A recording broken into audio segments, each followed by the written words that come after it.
Will Cuylle turned in an impressive rookie season, but what will he do for an encore? Plus, what do we know about new Ranger goalie Jeff Malcolm?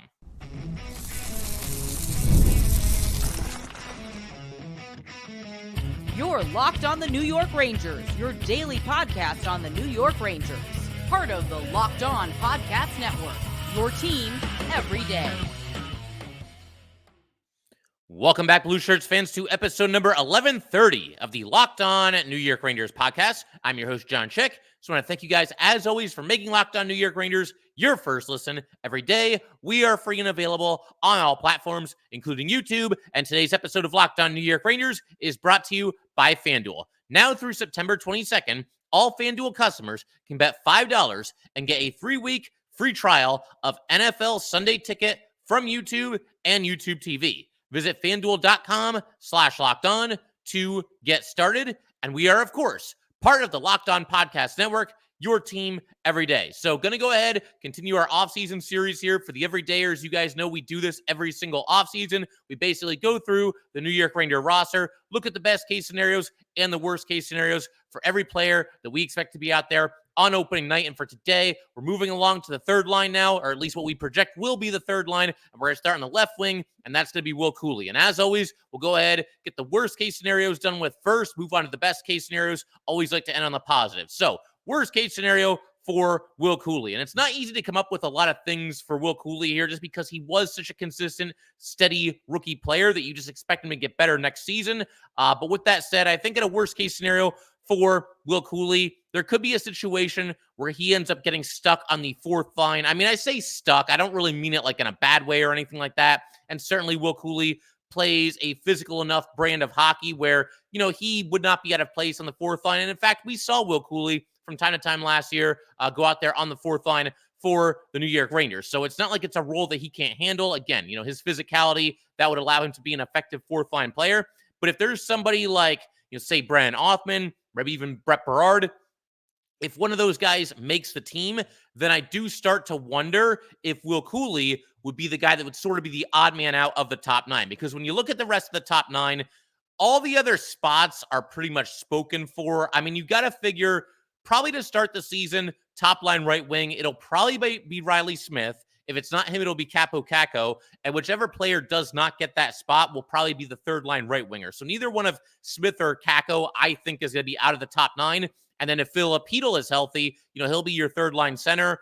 Well, who does that leave? I mean, it might be Will Cuylle who gets bumped down the lineup. And of course, you could always have Brett Berard make the team, and he's on the fourth line to start things off. And in that case, Will Cuylle would keep his spot on the Ranger third line. But yeah, in a worst case scenario, he might find himself really through no fault of his own as the odd man out of the top nine and somebody that starts the season on the fourth line. Now, of course, that's not a death sentence. You can still contribute when you're on the fourth line. If Will Cuylle was to be a fourth liner, he could add a little bit of scoring punch, you know, down the lineup a little bit there. He can still go out there, be a physical tone-setting kind of player that it looks like he's going to be in this league. But you got to figure anybody, not just Cuylle, anybody that moves down to the fourth line, the ice time is going to suffer at least a little bit. And so in a worst-case scenario for Will Cuylle, yeah, he's kind of the odd man out of the top nine, and he ends up at a fourth-line role, at least to start the season. I think also in a worst-case scenario for Cuylle, he doesn't yet earn the full trust of the coaching staff. We've seen this, you know, throughout the years and all the different Ranger coaches and really all the different coaches around the NHL. There's times where these guys, that they can be a little stubborn, they can be a little bit set in their ways. And I'm not saying this is always unjustified, but they tend to err on the side of deferring to the veterans, going with the guys that have kind of been there and done that and been around the league and have a good amount of NHL experience. I don't think Laviolette does that to the extent that Gerard Gallant did that before him, even David Quinn before that. Laviolette will, you know, occasionally let the kids play, as they say. But there are times where we've seen that with Laviolette over the just last year, really. That was his first year as Ranger coach. But, you know, a lot of people were clamoring for Zach Jones to get into the lineup ahead of Erik Gustafsson in the playoffs last year. I think that's certainly a case that could have been made. I mean, I feel like Gustafsson did okay, but they never budged on that. Laviolette and the coaching staff, they always went with the veteran, that being Erik Gustafsson. There's other examples too, you know, obviously not just with Laviolette, but all coaches over the years, guys that just kind of defer to those veterans. The good news is, again, I feel like with Peter Laviolette, Will Cuylle has a better chance of earning Laviolette's trust early in his career than he would have with somebody like Gerard Gallant or even David Quinn. And as long as Will Cuylle continues to develop and continues to do the things that he did last season, you got to figure that he'll earn more trust from the coaching staff. I mean, look, Cuylle was very comfortable last season at the NHL level. There was never a moment where it looked like he was out of place or overwhelmed. I mean, did anybody feel that way? Did anybody look at Will Cuylle at any point last season and say like, oh man, this guy just isn't ready for prime time. We got to send him back to the AHL and get some more seasoning. I never once felt that way. Again, can't speak for every Ranger fan. But yeah, I mean, there are times where coaches, whether it's Laviolette or anybody else, they defer to the veteran players, and the young guys have a little bit more difficulty gaining that trust. But I think with Will Cuylle, with what he put on tape last season and what he did for the Rangers, I think he's in a better position to earn the trust of the coaching staff and see his playing time increase this upcoming season, see him out there maybe in more critical spots in the game. But as we know, that's always kind of a subplot with young players is, does this guy have the full trust of the coaching staff? And we'll see how that shakes out this upcoming season. But we're going to keep everything rolling in just a second. We want to turn our attention to some of the good stuff, some of the best case scenarios for Will Cuylle with the New York Rangers this upcoming season. And we will do that in just a second. All right, we just want to take a minute. Thank everybody, as always, for tuning into the Locked On New York Ranger podcast. We also want to let everybody know that today's episode of Locked On New York Rangers is brought to you by FanDuel. You have heard us talk a lot about FanDuel, America's #1 sportsbook. Well, we have something a little different for you. Now through September 22nd, all FanDuel customers can bet $5 and get a 3-week free trial of NFL Sunday Ticket from YouTube and YouTube TV. Then, with a YouTube TV base plan, you will be able to watch every regular season Sunday afternoon out of market game. All you need is a Google account and a current form of payment, and you can cancel anytime. Just visit FanDuel.com/lockedon to download America's #1 sports book. All right, we just want to thank you guys, as always, for checking out the Locked On New York Ranger podcast, your team every day. Thank you for making this your first listen, as I know you always do. For your second listen today, enjoy the Locked On NHL podcast. Locked On NHL provides you with a national perspective on all things NHL each and every day, with national experts and local insight on every team in the league, available on YouTube or wherever you get your podcast, part of the Locked On Podcast Network, your team every day. So let's go ahead and keep everything rolling here on Locked On New York Rangers, and we'll take a look at some of the best case scenarios, all the fun stuff, all the good stuff as it pertains to Will Cuylle, who is entering his second season as a New York Ranger. He had the 4 games 2 years ago, but that doesn't count. That's not his rookie season. And then obviously played 81 out of 82 games this past season. And, obviously that was his rookie year, and looking for a strong follow-up to what I thought was a really solid rookie campaign. And I think in a best case scenario for Will Cuylle, this guy can score 20 goals this upcoming season. He has a sneaky good shot, seems to have a really quick release on his wrist shot, kind of a fast rising shot. It feels like it's a difficult shot for goalies to stop. You look at last season, he ended up with 13 goals. Not too shabby for a rookie and a guy that was only playing about 11 minutes per night, per game. But he ends up, last year with 13 goals, also had 8 assists for what that's worth.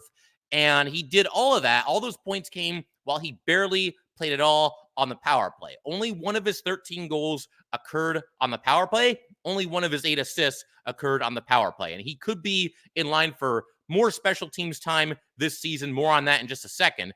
But this guy can score. He can shoot the puck. You look at what he did in his last season with the Hartford Wolfpack. He had 25 goals in 69 games. The year before that, he was in the OHL. He had 43 goals in 59 games as captain of the Windsor Spitfires. So this guy clearly knows how to shoot, clearly knows how to put the puck in the net, is not afraid to do so. And I think that's another element at play here as well. You look at the fact that he is now going into his second full season as a member of the New York Rangers. Last year's his rookie season, and I think at times, not every rookie, but a lot of rookies, they have a tendency to kind of defer to the older players. You don't want to be seen as a puck hog or selfish or anything like that. And as a result, you don't shoot the puck as much. And as an even further result, you obviously don't score as much either. But you look at what he did last year, 119 shots on goal in 81 games. So you're basically talking about, a shot and a half per game on goal for Will Cuylle. I think that number has a chance to go up. And if it does, and you combine that with, the fact that he might get some more ice time and the fact that he definitely has a very good shot, a very lethal shot. This is somebody that could easily press for 20 goals this upcoming season. And just one of many reasons why I am, looking forward to seeing what Will Cuylle can do. And let me just pause for a quick second here to apologize for my voice. Getting over a minor cold, nothing too major, but we'll just power our way through this here for today. Another situation for Will Cuylle, another best case scenario here. I think in a best case scenario, Will Cuylle provides some of the thump that the Rangers need in their lineup.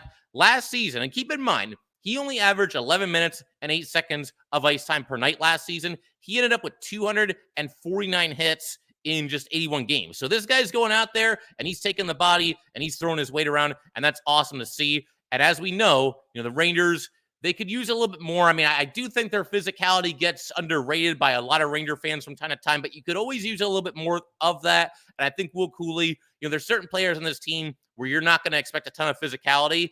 With Will Cuylle, though, he's going to go out there and he's going to throw his weight around a little bit. And he'll even drop the gloves when the occasion calls for that as well. So I think in a best case, he continues to supply the Rangers with a lot of that much needed physicality. We'll see how it goes this season. But that's one of those things. Physicality doesn't slump. I mean, anybody can go through a goal scoring drought or a point drought, or, Mika Zibanejad last year had that lengthy, even strength stretch where he didn't score a goal at all for quite some time. So that stuff can always kind of run hot and cold. The physicality, though, that can always be there. And that's something that Will Cuylle certainly brings to the table for the New York Rangers. I think also in a best case scenario, you'll see some more power play contributions from Will Cuylle. I think he's got a shot. Nothing guaranteed, nothing set in stone. Will Cuylle, though, has a chance to start this upcoming season on the second power play unit. Basically, the way I see it, 2 power play units, so there are 10 spots available. Now, we know 6 players for sure that are going to be on the power play for the Rangers this upcoming season. Panarin, Mika, Kreider, Trocheck, Fox, Lafreniere. Those 6 guys are all going to be there. We can debate which 5 should be on the top unit, who should move down to the second unit. But those 6 in one way or another are going to be part of the power play. You're also not going to go with 5 forwards on the second unit. At least I don't think the Rangers would do that. So one of those remaining spots has to go to a defenseman. I would think probably K'Andre Miller would be the defenseman on the second power play unit. So now you're down to 3 spots. I think probably Riley Smith is going to be a part of the power play.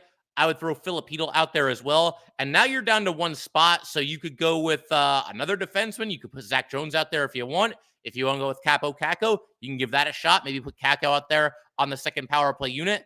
But I think I'm kind of leaning toward Will Cuylle a little bit. I want to see what he can do.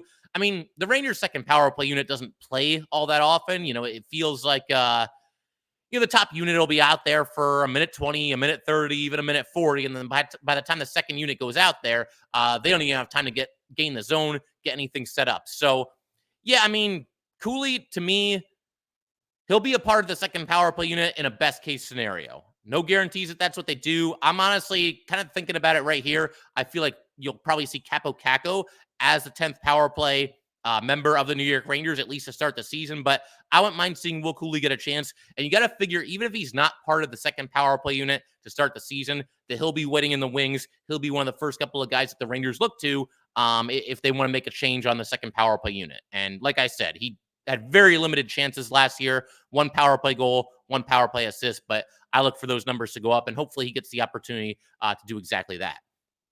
I think also in a best case scenario, talking about special teams here, why not a little bit of penalty killing for Will Cuylle? You got some spots to fill there because you're down Barclay Goodrow, obviously placed on waivers, claimed by the Sharks. You're also down Alex Wenberg, who walked in free agency. Both of those guys played a good amount for the Rangers, especially down the stretch in Wenberg's case on the penalty kill. Now, as far as forwards go, you've still got a lot of guys that can play this role. Mika and Kreider are going to be out there. Trocheck, Riley Smith can contribute to the penalty kill.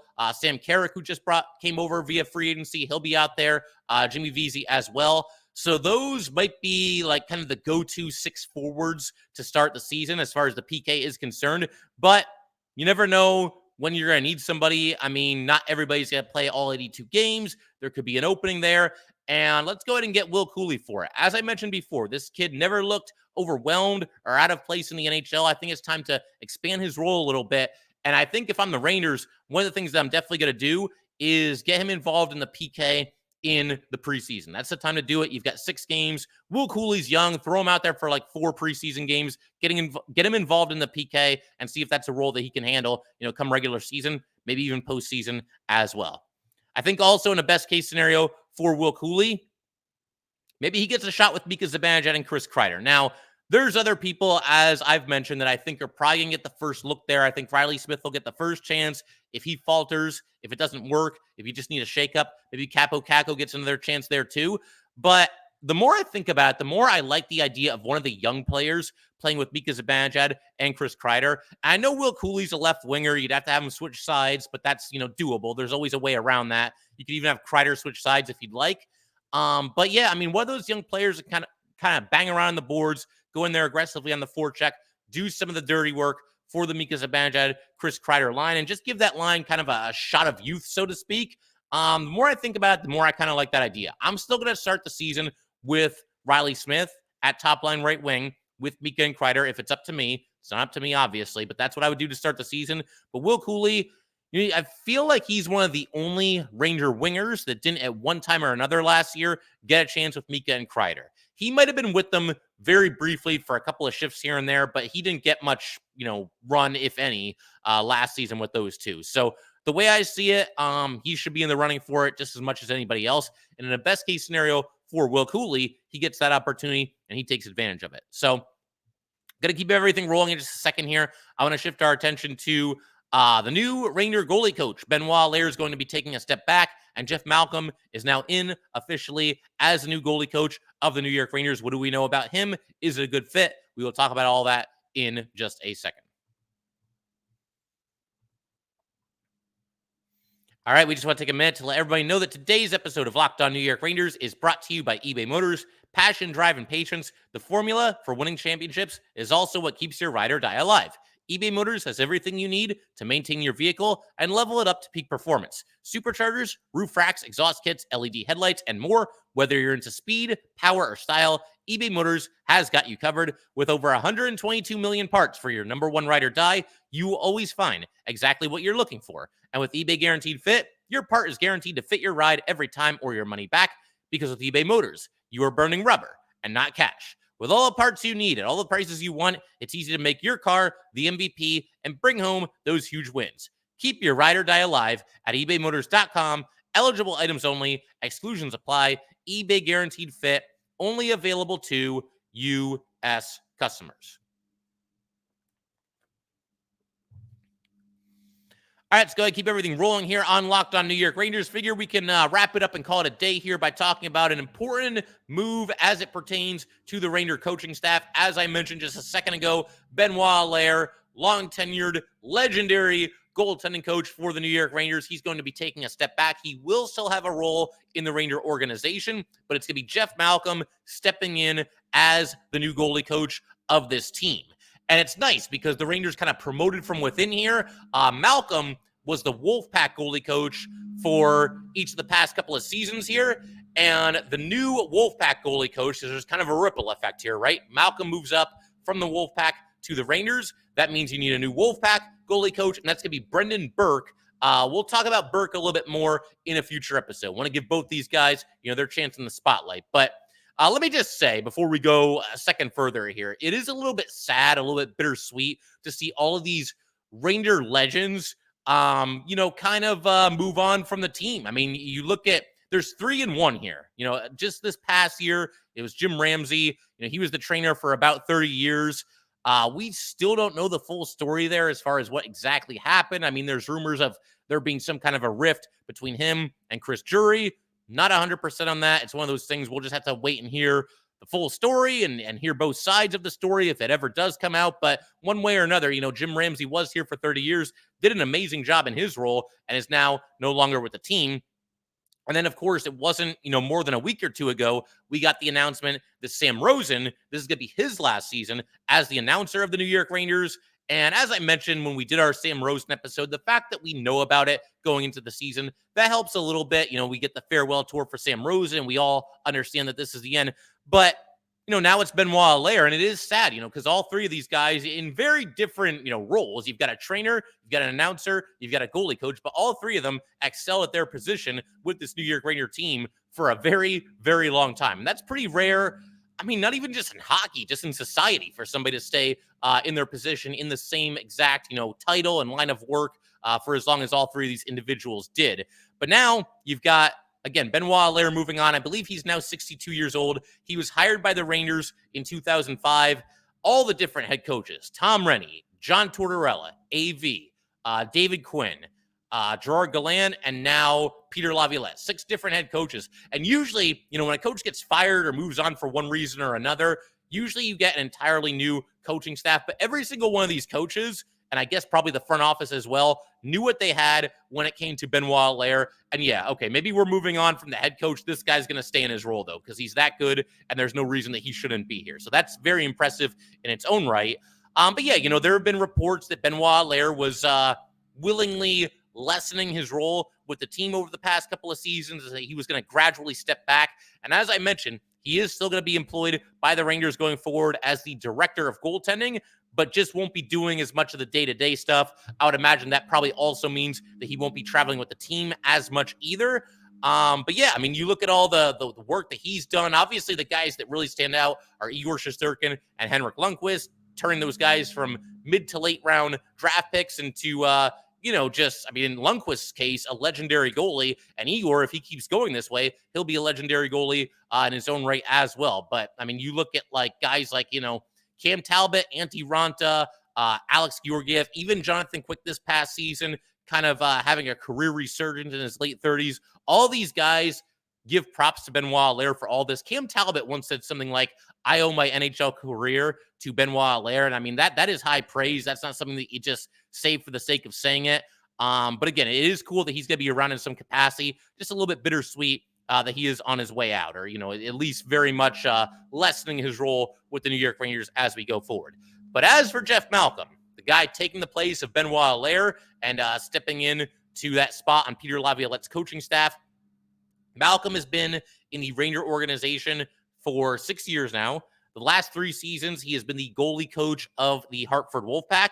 Apparently, he has a very good, very close working relationship with Benoit Allaire in recent years, works with Allaire on how to develop goalies on and off the ice. So that's good as well. There's some organizational synergy there between Allaire and Malcolm. And I don't know this for sure. Haven't seen anybody confirm this or anything. I get the feeling, though, that this plan has probably been in place for at least a couple of years now, that once Benoit Allaire decided to not be the goalie coach anymore, that you'd be looking at Jeff Malcolm kind of taking the reins. And of course, plans can always change. You never know what's going to happen. Maybe somebody, some other NHL team makes an offer to Malcolm to be their goalie coach, and he has to take it. You never know how these things are going to shake out for sure, but it just feels like, again, given the working relationship between Allaire and Malcolm, given the fact that Malcolm has been with the Rangers now for 6 years, he always kind of felt like the most likely candidate to take Allaire's spot once Allaire decided that it was time to move on. And why not? He's overall done a nice job with the Hartford Wolfpack and their goalies. I think if you want to look at his track record here, what he's done in Hartford, the first guy that you got to start with, the first goalie that you've got to start with is certainly Dylan Garand. He is easily the biggest goalie prospect that the Rangers have in their pipeline right now. Former 4th-round pick, drafted in 2020 and number 103 overall, now just 22 years old. It feels like he should be older. It feels like he's been around for a while, but he is still very young. Now, Garand this past year, not spectacular stats, but this is somebody, again, 4th-round pick, and he does seem to be gradually getting a little bit better and better with every passing season. But this past year for Garand, 16, 17, and 5 with a .303 goals against average and .898 save percentage. And, there's still some work to be done there, but the Rangers seem happy with Garand's overall development. And what encourages me a lot about Garand, and by extension for Malcolm as well, is that Garand, 2 years in a row now, has really, really stepped up his game in the playoffs. His numbers in the postseason are far better than what he's done in the regular season. You look at this past year in the playoffs, Garand went 5-4 with a .259 goals against average, a .922 save percentage. The year before that in the playoffs, He was 5-3 with a 176 goals against average, a 935 save percentage with 2 shutouts. And that's a huge reason why the Wolfpack, despite not being a high seed, and in some cases, I think even 500 going, even under 500 going into the playoffs, the Wolfpack have been able to make a couple of runs these past couple of years, at least win a couple of playoff series, and Dylan Garand has been a big reason why. And we know what a mental position goalie can be, and you need good coaching and everything like that. So the fact that Garand has had 2 so-so seasons in the regular season the past 2 years and then stepped it up to a whole new level in the playoffs. I mean, first of all, credit to the man himself. Dylan Garand deserves most of the credit for that.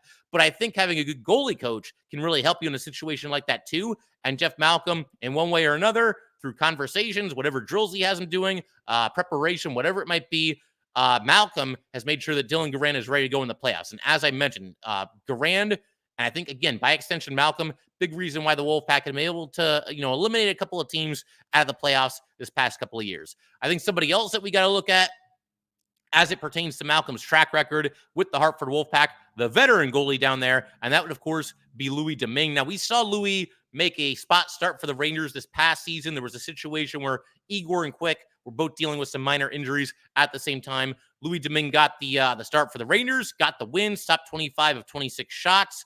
But he's been very, very good for the Wolfpack in each of the past 2 seasons under the direction of Jeff Malcolm.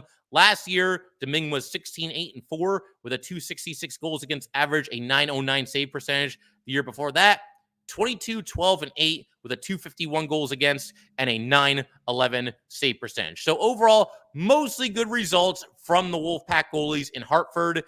For what this is worth as well, Malcolm also filled in for Benoit Allaire with the Rangers when Allaire was on medical leave for a short time during the 2022-2023 season. And for what this is worth as well, Malcolm was also a goalie in the Ranger organization. So, his affiliation with the Rangers goes back long before he ever became the Hartford Wolfpack goalie coach. He played 3 seasons with the Wolfpack, did Malcolm from 2014 to 2016, 2017, also played in the ECHL, and led Yale to its first national championship back in 2013. He had a 36 save shutout against Quinnipiac in the national championship game. They won that game 4-0. Did Yale. Yale also, during that tournament run, had a 3-2 overtime win against Massachusetts in the semifinal. Malcolm in that game stopped 16 of 18 shots, and he outdueled none other than Connor Hellebuck on the other side of the rink in that semifinal game. So, yeah, overall, I think this is a good hire. It's mostly an expected hire. It's mostly a safe hire, but, Jeff Malcolm is somebody that I think is establishing himself as, a solid goalie coach. He's had a lot of success with the Hartford Wolfpack and with their goalies, and it just made sense. I mean, he was the next man up, and, if you're the goalie coach at the AHL level and there's a spot open at your team's NHL level, then you should certainly at least be in the mix for that job. I don't think that Malcolm would have even been employed in that position if that wasn't going to be the case, if they didn't see him as one day being capable of being Benoit Allaire's successor. Because, Allaire, he can't be the goalie coach forever. I mean, it's nice that he's still with the organization and everything, but everything changes over time. And, Allaire, happy to still have him around. But I think this team is going to be in good hands with Jeff Malcolm going forward. He does have a solid track record. So figure we could pretty much call it there. I did want to mention again, if anybody has any overtime stories from this year's playoff run for the Rangers, definitely send them my way. Going to be reading some of those stories on a future episode of Locked On New York Rangers. Bottom line, Rangers won 4 games in overtime in the playoffs this past season. If you have a unique or a cool or a funny story, anything that happened, how did you celebrate? Who were you with? How do you react when the Rangers won any of their playoff overtime games from this past season? Also, fantasy hockey, if you're interested in playing, please get in touch with me. And I also just wanted to give an update on Rich. Rich is a longtime listener, viewer of this show. He's one of the old school listeners. He's been with us pretty much ever since this show started. And he emailed me when I was asking about the mailbag. And I wanted to make sure that I got his permission to share this story. But I want to read this from Rich here to close out today's episode. My dad is fighting cancer for the 2nd time, so I've been looking for more chances to tell this story about him. He grew up a Yankee fan, and I became one, and it is something we always talked, Yankee baseball. Over time, I stopped watching the Yankees and became a Ranger diehard. Pops was never a Ranger fan, but he started watching every game so we could talk Ranger hockey the way we used to talk Yankee baseball. He was in the ICU for a couple days during the Panther series. He recorded all the games and watched them, and we talked about them all. And then this is his update, Rich's update. He emailed me not too long after this because I wanted to, find out how his dad was doing before I shared this. And he said that Pops is still in there fighting. So that's obviously good to hear. And Rich, man, listen, thank you, first of all, for all the support over the years. But more importantly, all the best to you, your father, your family. Keep fighting, keep battling. And, again, all the best. My heart definitely goes out to you and your entire family, and certainly your father as well. And just looking forward to Ranger hockey. And, you and your dad can get back to watching the blue shirts, and hopefully it's another great season for this team. And, they bring you a lot of happiness and a lot of exciting wins this upcoming season. But, I figure we could pretty much call it there. If you guys would like to get in touch with this podcast, please send an email to lockedonnyrangers@gmail.com. Once again, that is lockedonnyrangers@gmail.com. Definitely give us a follow on Twitter as well, @LO_NY_Rangers. Once again, that's @LO_NY_Rangers. And definitely subscribe to Locked On New York Rangers YouTube channel. Thanks again, guys. I will see you next time.